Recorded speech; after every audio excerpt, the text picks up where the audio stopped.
An invisible man in the eyes of the system, an empty courthouse corridor, a child slowly losing her sight. What Marcus heard in that pre-dawn silence wasn't just the restrained sobs of a powerful judge. It was the sound of a family collapsing in secret. It was a quiet, calculated plan to keep one pain buried and one destiny under control. A plan that would have stayed perfect if he hadn't knocked on the wrong door.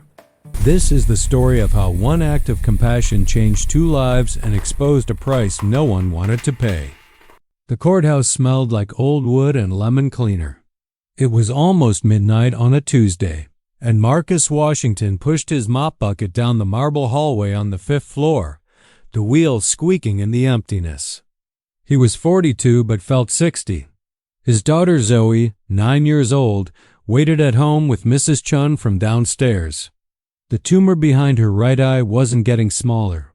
The doctors kept saying watchful waiting, but Marcus heard, "We need money you don't have." This was his second job. Days he worked at a warehouse loading dock. Nights he cleaned government buildings. Sleep happened in 20-minute intervals in his car between shifts. He reached Judge Morrison's chambers at the end of the hallway.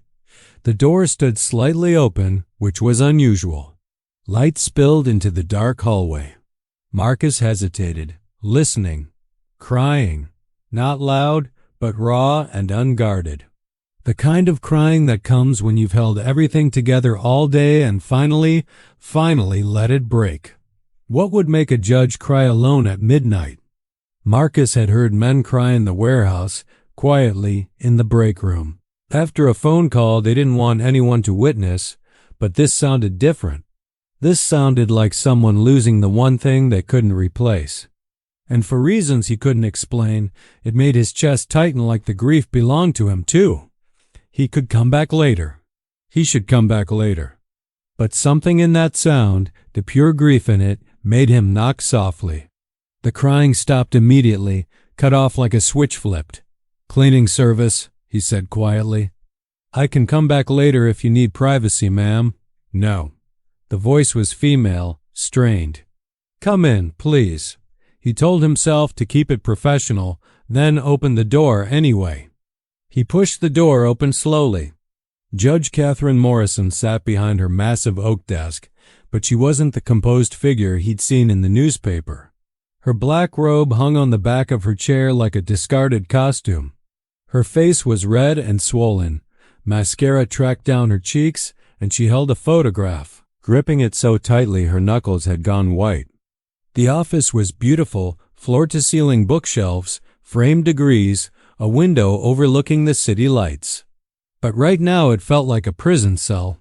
She looked up at him, and something in her eyes made Marcus forget she was a judge, forget the power difference between them. She just looked like someone drowning with no one around to hear her call for help. "Can you keep a secret?" she asked, her voice breaking. Marcus almost said no. Not because he wanted to betray her, because secrets had a way of charging interest. He'd been paying off medical bills, late fees, and quiet shame for so long that the idea of borrowing anything else, even someone else's pain, scared him. Marcus set down his mop carefully. He'd cleaned enough buildings late at night to know that sometimes people needed to talk to a stranger more than they needed clean floors. "Yes, ma'am," she laughed, but it came out broken. "I'm supposed to be the one people trust with their secrets." Ironic, isn't it? She turned the photograph toward him. A teenage boy with her eyes and a bright smile, wearing a soccer uniform. "My son, David. He's 17. Marcus waited, sensing she needed silence more than questions. "He's been missing for 3 days, her voice cracked. "Not missing, really. I know exactly where he is. He's with his father in Portland, but David chose to go. He left me a note on the kitchen counter and just left. While I was here, deciding what's best for other people's children." She pressed her palms against her eyes. The note said he couldn't handle the pressure anymore. My pressure. My expectations. My constant disappointment in everything he did that wasn't perfect. Marcus pulled over one of the leather chairs and sat down slowly, uninvited but sensing she needed him to stay. Judge Morrison's eyes flashed. "What are you doing?" He froze halfway into the chair. "This, I shouldn't be telling you this. You should go. I'm sorry, this was inappropriate." But then she looked at the photograph again, at her son's face, and her composure crumbled completely. "Please," she whispered. "Please don't go." She stood up, walked to the door, and closed it softly. The click of the latch echoed in the quiet office. She glanced toward the window. Marcus could hear footsteps in the hallway outside, security making rounds. They didn't have much time before someone might check on the light under her door. She took a deep breath, steadying herself, and returned to her desk. Marcus sat down. "I've been here every night since he left," she said, voice low. "I can't go home to that empty house. I walk in and see his backpack missing from the hook by the door. I see the space where his soccer cleats should be. I see the note still on the counter because I can't bring myself to throw it away. So I come here instead. I work. I review cases. I keep thinking if I work hard enough, somehow it'll prove I'm not the complete failure of a mother he thinks I am." Her hands shook as she picked up a worn piece of paper. "Want to hear what the note says? I keep reading it anyway, like maybe the words will change." "If you want to share it," Marcus said carefully. She read, her voice barely above a whisper. "Mom, I love you, but I can't be the son you need me to be. Every B feels like I'm disappointing you. Every time I want to draw instead of debate club, I see that look in your eyes. Dad lets me breathe. I need to breathe, Mom. I'm suffocating. I'll call when I'm ready. I love you. I'm sorry. David." Her hand dropped to the desk. For a moment, neither of them spoke. Marcus tasted the words he never said out loud. If he admitted Zoe was getting worse, it would stop being a private fear and become something real, something that could be measured, counted down, and taken from him. His throat burned, and he realized he was stalling, the way people stall at the edge of bad news. Marcus swallowed. "My daughter Zoe, she's 9 years old. She has a brain tumor. Benign, they tell me, but it's pressing on her optic nerve. She's losing vision in her right eye, bit by bit. She needs surgery we can't afford. The insurance I have through the warehouse doesn't cover it. We're on a waiting list for a charity program, but there are 200 families ahead of us." Judge Morrison looked at him, really looked at him now. Her fingers tightened around the tissue, knuckles pale. "Sometimes at night, when I'm working, when I'm mopping floors at 2 in the morning and I know she's home sleeping and I should be there to check on her, to make sure she's not scared, I think about all the ways I'm failing her, how I can't give her what she needs, how I'm working 2 jobs and it's still not enough." His phone vibrated in his pocket. He pulled it out reflexively. A text from Mrs. Chun. "Zoe woke up with headache. Gave her medicine. She's okay now. Don't worry." The message didn't calm him. It reminded him that Zoe was hurting right now, and he was sitting in another person's grief because he had nowhere else to put his own. He wondered, with sudden guilt, how many nights he'd spent cleaning strangers' hallways while his daughter fought pain in the dark without him. He stared at the screen, jaw tight, then slid the phone back into his pocket. How maybe she'd be better off with someone who had more money, more time, more education, more everything I don't have. He leaned forward, elbows on his knees. But then I remember something. She doesn't need perfect. She needs present. She needs someone who shows up, even when showing up is hard. Even when showing up means you're exhausted and scared and you don't have the answers. Judge Morrison's eyes filled again. She pressed the tissue to them. "Your son didn't say he doesn't love you," Marcus said softly.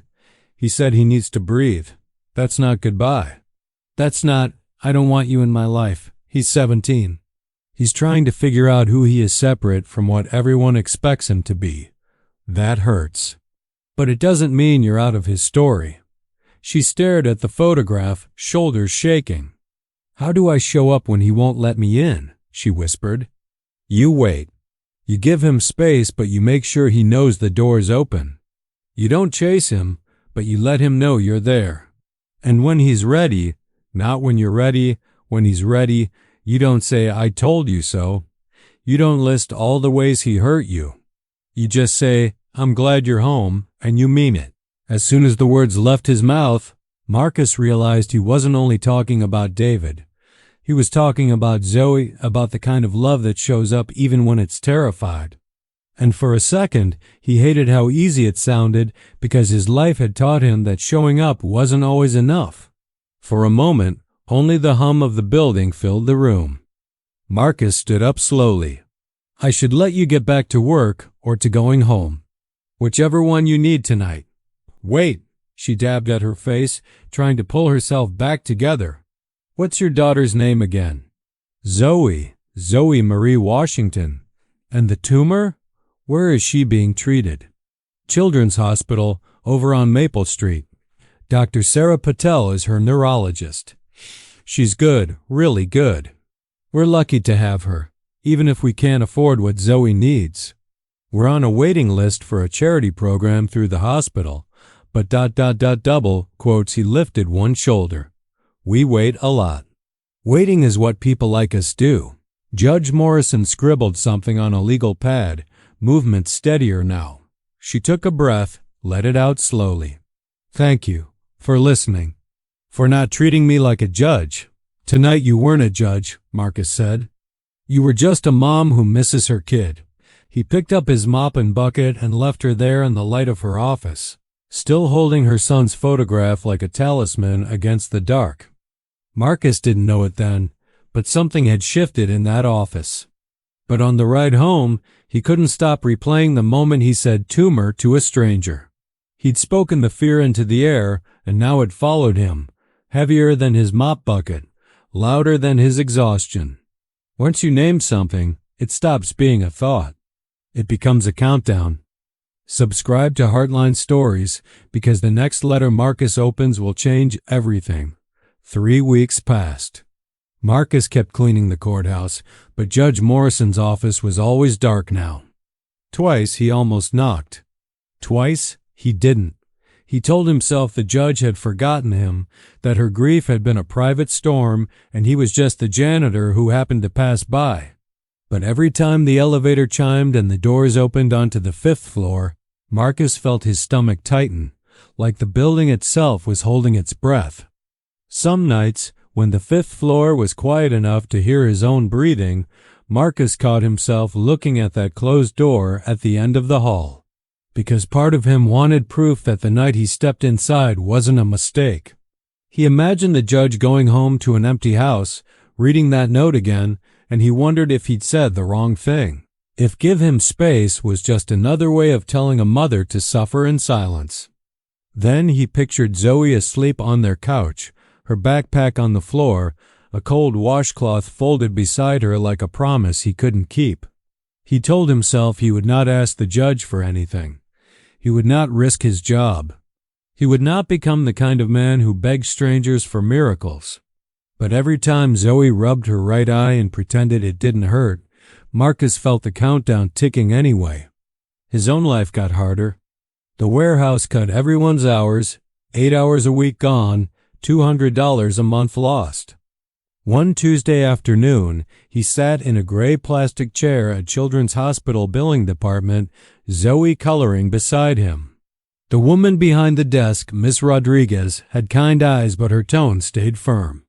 "Mr. Washington, without insurance approval or acceptance into our charity program, we can't schedule the surgery. Your application was denied because your income exceeds the threshold by $53 per month." $53, Marcus repeated. "I'm sorry. You can reapply in 6 months. She doesn't have 6 months. Her doctor said." "I know what her doctor said." "I'm sorry." He walked Zoe out to the parking lot in silence. 2 days later, the rejection letter from the charity program arrived, confirming what he already knew. Zoe's headaches got worse. She came home from school with her hand over her right eye, saying everything looked blurry, like frosted glass. At 2 a.m. on a Thursday, Marcus sat in his car in the courthouse parking lot, the letter limp in his hand. He set a 5-minute timer on his phone and cried until it buzzed. Then he wiped his face with his sleeve, started the engine, and drove home. He thought about Judge Morrison sometimes, wondered if her son had come back. But mostly he told himself that night in her office was just one strange moment in a long string of hard nights. He had no idea how wrong he was. Some nights he tried to remember the judge's face. Other nights he tried not to because remembering felt like hoping. But what was about to arrive in his mailbox would change everything. On his break, Marcus washed his hands in the courthouse bathroom and stared at his reflection until his eyes went unfocused. He practiced a smile that didn't look like an apology. In the pocket of his jacket, the crumpled denial letter from the hospital felt heavier than any tool he carried. He smoothed it once, then folded it again, like folding it could make the answer different. The letter arrived on a Saturday morning in mid-April. Marcus pulled it from the mailbox along with the usual junk mail and overdue notices. Official letterhead, Morrison and Associates Legal Firm, heavy paper, embossed logo. His hands went cold. Had he violated some regulation by talking to a judge while she was upset? Was this about unpaid medical bills? He opened it standing right there by the mailboxes, his hands shaking. Dear Mr. Washington, you are requested to appear at our offices on Monday, April 18th, at 10 a.m. regarding a matter of significant importance to you and your family. This is not a legal proceeding against you. There is no cause for alarm. Please bring identification and any medical records pertaining to your daughter Zoe Washington. Sincerely, Catherine Morrison, Esq. He reread "no cause for alarm" twice. It didn't help. He stood there with the paper shaking in his hands, hearing his own pulse louder than the traffic. No cause for alarm felt like something you wrote when you knew there was exactly one cause for alarm, and you just didn't want the other person to run. For a moment he imagined walking back upstairs, locking the door, and pretending the letter never existed. But then he saw Zoe's face in his head, how she tried to smile through headaches, how she said, "I'm okay," like it was a job. Marcus had spent months teaching her to be brave, and now he realized she'd learned it too well. He folded the letter carefully, like it was fragile, and that frightened him most of all. Because hope should not feel delicate. Hope should not feel like something that could tear in half if you held it too tight. Mrs. Chen agreed to watch Zoe. "You go," she said. "Then you call me." On Monday, Marcus put on his only dress shirt and took 2 buses downtown. The building was glass and steel. The lobby had a fountain. 7th floor. "Sir," the security guard said after checking his ID. The elevator walls were polished enough that Marcus saw 2 versions of himself staring back, janitor uniform in his memory, dress shirt in the reflection. On the 7th floor, a woman in a navy suit greeted him. "Mr. Washington?" "I'm Rebecca Chun. Please follow me." She led him into a conference room with floor-to-ceiling windows. The city spread out below them. The courthouse looked small from here. At the table sat Judge Morrison, composed now in a gray suit. She smiled, and this time it reached her eyes. "Marcus, thank you for coming. Please, sit." Next to her sat a man in an expensive suit and a woman with a thick folder. Marcus lowered himself onto the leather chair, hands clasped to hide their shaking. "I'll get straight to it," Judge Morrison said. "That night in my office, you gave me something I desperately needed. You reminded me that love and pressure aren't the same thing." She paused, jaw working once as if steadying herself. "My son came home 4 days later," he called first. "We talked, really talked, for the first time in years. We're in family therapy now. Every Tuesday. It's hard. But David is home." Marcus's eyes burned. He nodded once. "I wanted to help you," she said quietly, "but I'm a judge. There are rules. So I called some friends." The man leaned forward slightly. Mr. Washington, I'm Robert Chun, Chief Operating Officer at Northbridge Medical Foundation. We fund medical procedures for families who fall through the cracks. Marcus's throat tightened. We've reviewed Zoe's case, Robert said, sliding a set of papers toward him. The foundation has approved full funding for her surgery. Testing, operation, hospital stay, medications, follow-up care for 2 years. No bills, no debt. Marcus stared at the papers. His fingers hovered above them without touching. The woman spoke, setting her folder down. Mr. Washington, I'm Dr. Sarah Patel, Zoe's neurologist. He blinked. You're here? I've been working with the foundation on her case, she said. Then her expression shifted. But there's something urgent we need to discuss. His stomach dropped. Zoe's latest scans from last week show the tumor has grown faster than we expected, she said. We don't have the luxury of waiting a month. The room seemed to tilt. We need to operate within 2 weeks, Dr. Patel continued, each word careful, or the damage to her optic nerve could become permanent. Even with surgery. Marcus's breath hitched. He gripped the edge of the table. Robert cleared his throat. Our process takes 4 to 6 weeks, impossible in 2. The words sat between them like a verdict.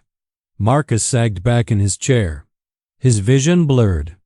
Which is why, Judge Morrison said, cutting through the silence, I'm personally guaranteeing the costs until the paperwork clears.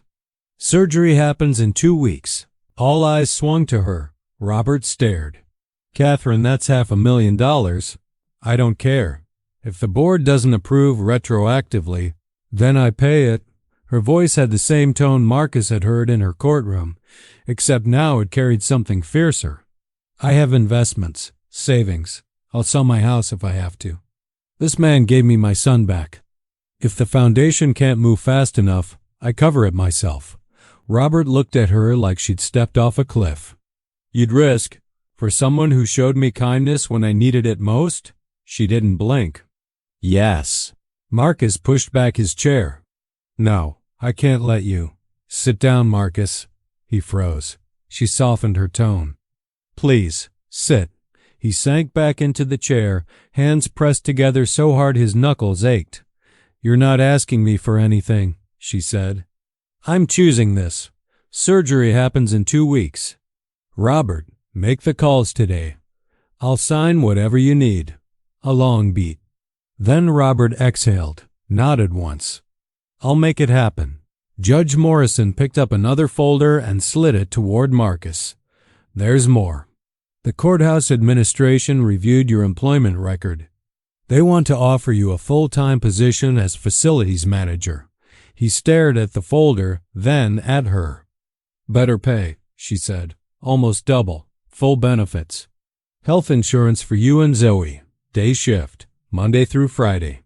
You'd supervise the cleaning crew, coordinate with contractors. You'd have an office. You'd be home for dinner. Marcus's mouth opened, then closed. His hands were trembling visibly now. I just listened, he managed. I just talked to you for 20 minutes. You did more than that, she said, eyes shining. You showed up as a human being when I was falling apart. You let me be a mother instead of a judge. You told me about your daughter when you had every reason to protect yourself. You reminded me that kindness matters more than perfection. She reached for a small envelope. This is from David. Marcus opened it. Inside was a pencil drawing of a father and daughter holding hands under a starry sky. The lines were sure, full of feeling. At the bottom, thank you for helping my mom remember what matters. I hope you get to hold your daughter's hand under real stars soon. David. He pressed the paper to his chest. His vision swam. Then he folded over, resting his forehead on the polished wood of the table as sobs tore out of him. Years of fear and exhaustion and held-back hope shook loose all at once. No one spoke. Dr. Patel looked down, giving him the dignity of not staring. Robert folded his hands. Judge Morrison stood, walked around the table, and laid a hand on his shoulder. "It's okay," she murmured. "You've been carrying this alone for so long. You don't have to anymore." The surgery happened 13 days later. Marcus sat in the waiting room at Children's Hospital for 7 hours while surgeons worked on Zoe's brain. Mrs. Chun sat beside him, fingers laced through his. Judge Morrison called twice. David sent Zoe a get well card with a drawing of a superhero girl with purple glasses. When Dr. Patel finally walked out in scrubs, Marcus shot to his feet. "It went perfectly," she said, smiling. "We removed all of the tumor. The optic nerve is intact. She needs glasses, but her vision should recover fully over the next few months." He let out a breath he felt like he'd been holding for a year. "Thank you," he said, voice rough. He hugged her. She hugged him back. "You can see her in recovery in about 30 minutes, she said. "She's going to be groggy, but she's going to be fine." 6 months later, on a crisp Sunday morning in October, Marcus and Zoe walked through the courthouse plaza. She wore purple glasses with tiny stars on the sides and carried a sketch pad, one of several David had sent. "Dad, can we sit?" she asked, pointing at a bench near the fountain. "I want to draw the water." They sat. She opened the pad and began to sketch. Tongue caught between her teeth in concentration, colored pencils moving in quick, sure strokes. The way sunlight caught the spray. The ripples. The stone edge. An elderly man walking past dropped his wallet. Marcus stood, picked it up, and tapped him on the arm. "Sir, you dropped this." The man smiled. "Thank you, you young man." "Very kind. No problem," Marcus said, sitting back down. Zoe finished her drawing and turned it toward him. The fountain, the plaza. 2 small figures on a bench, hands almost touching. "What do you think?" she asked. "It's perfect, sweetheart." His phone buzzed. A text from Judge Morrison. "David starts art school tomorrow. Nervous but excited. He drew something for Zoe, dropping it off this week." "We saved each other, Marcus." He read it twice, then slipped the phone back into his pocket. They walked home with Zoe's hand in his. As they passed the courthouse, he glanced up. Through the 5th-floor windows, he could see the evening cleaning crew starting their shift. Bobby waved from the security desk when he noticed them outside. Marcus lifted his hand and waved back. "Dad, can we get ice cream?" Zoe asked. "Yeah, sweetheart. We can get ice cream." They turned the corner. The courthouse disappeared from view, but the weight on his shoulders felt lighter than it had in years. His daughter's hand was warm in his. The future no longer felt like a hallway full of locked doors. Sometimes all it takes is one person seeing another, really seeing them. If you want another story like this, click the video on your screen.